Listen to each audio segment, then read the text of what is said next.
আসসালামু আলাইকুম রহমতুল্লাহ, স্বাগতম আজকের এই ক্লাসে। আজকে ফিজিক্সের দ্বিতীয় অধ্যায়ের তৃতীয় পার্ট নিয়ে আলোচনা করা হবে। আর এই পার্টের টপিকটা থাকতেছে বেগ ও দ্রুতি।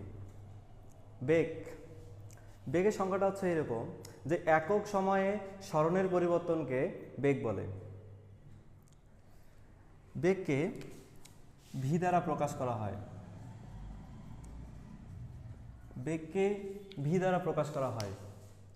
বেগের সূত্রটা আমরা এইভাবে চিন্তা করতে পারি, বেগকে যেহেতু ভি দ্বারা প্রকাশ করা হয় একক সময়ে, যেহেতু সময়টা একক অর্থ হচ্ছে ফিক্সড, তাই সময়টা নিচে চলে আসবে।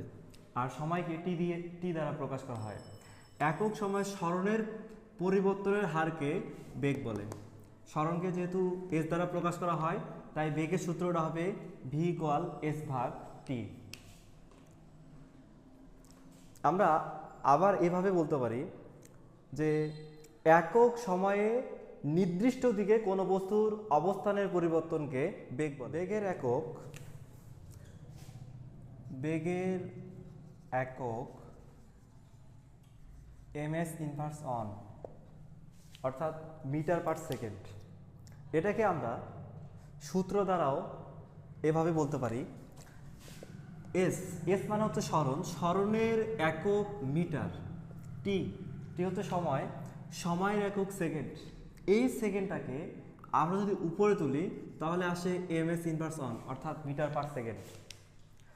কোনো সংজ্ঞার পিছনে যদি এমএস ইনভার্স অন থাকে তাহলে আমরা বুঝবো যে এটা দ্বারা কোনো একটা বস্তুর বা কোনো একটা গাড়ির বেগকে প্রকাশ করেছে। একক সময়ে সরণের হারকে বেগ বলে। সরণের জন্য যেহেতু নির্দিষ্ট একটা দিকের প্রয়োজন আছে, আর বেগটা যেহেতু সরণের উপর নির্ভর করতেছে, তাই বেগের জন্য নির্দিষ্ট একটা দিকের প্রয়োজন আছে। এরপরে হচ্ছে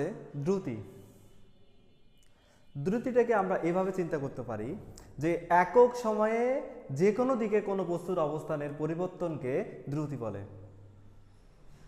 অর্থাৎ সময়টা হবে ফিক্সড, 5 মিনিট হতে পারে, 1 মিনিট হতে পারে, কিন্তু নির্দিষ্ট কোনো দিকের কোনো প্রয়োজন নাই, যে কোনো দিকে হতে পারে। দ্রুতিকেও ভি দ্বারা প্রকাশ করা হয়।